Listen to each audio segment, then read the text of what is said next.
Hello everyone, welcome back. I hope your studies are going good. So moving with a new topic today, that is the Ludwig's angina. So Ludwig's angina refers to the cellulitis of the submental and the submandibular region with combined inflammatory edema of the mouth. So it is basically nothing but just cellulitis which is affecting the submental and the submandibular region, and you can see edema in the mouth as an associated feature. Now, what is the cause of this Ludwig's angina? Basically, your streptococcal organisms are the cause which are responsible for surrounding the infection in the submandibular region. Now, this is what the Ludwig's angina look like. You can see that there is swelling in this region, in the submandibular and maybe sometimes in the sublingual region. This is what Ludwig's angina look like. Now, there are 5 predisposition factors which can be a etiology or a cause for this particular angina. Now you have to remember this by the 5C. Okay, so these are the 5C you need to remember, that is the caries in the tooth, cancer of the oral cavity, chemotherapy, calculi in the submandibular gland, and chronic disease like diabetes mellitus. So these are the 5C you have to remember. These are the predisposing factors for your Ludwig's angina. Now coming to the clinical feature, elderly patients who presents with diffuse swelling in submental and the submandibular region can be classified as the Ludwig's angina patient. Also, edema of floor of mouth leads to tongue move upwards, which can lead to difficulty in swallowing. So what happens is, for example, this is the tongue region, and the Ludwig's angina have occurred somewhere here, or the sublingual glands are usually below the tongue.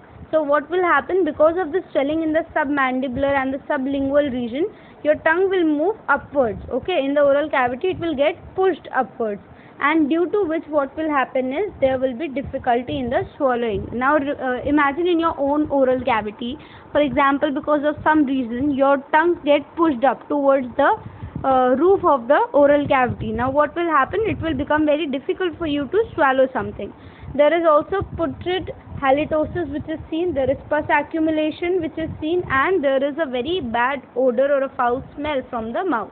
Now what is the treatment of this particular Ludwig's angina? Rest and hospitalization is the initial treatment. You can go for a proper antibiotic therapy which is needed to control the infection. Then you can go for fluid correction if any dehydration has occurred, and the last procedure we have as a curative one is going to be your surgery. Now how is the surgery going to take place? Firstly, you will give general anesthesia to the patient. Then you will make a curved incision on the mandibular area, and the incision should be about 5 to 6 centimeter long. Okay, and it should be curved like this. The next thing, if the submandibular region is having the swelling, you have to make the incision on the most prominent part of the swelling.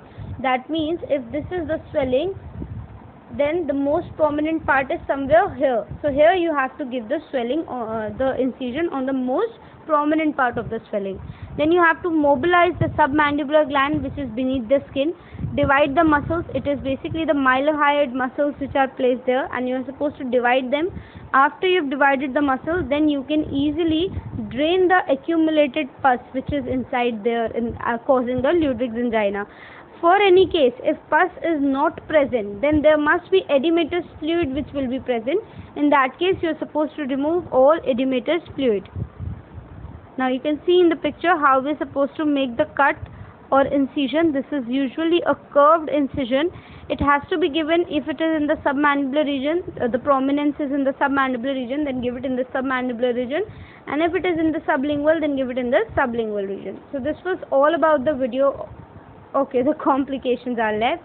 Septicemia and edema of glottis can happen. Okay, these are the 2 complications which can occur. This was all about the video about Ludwig's angina. If you like the video, share this with your friends also, and subscribe to my channel. Thank you.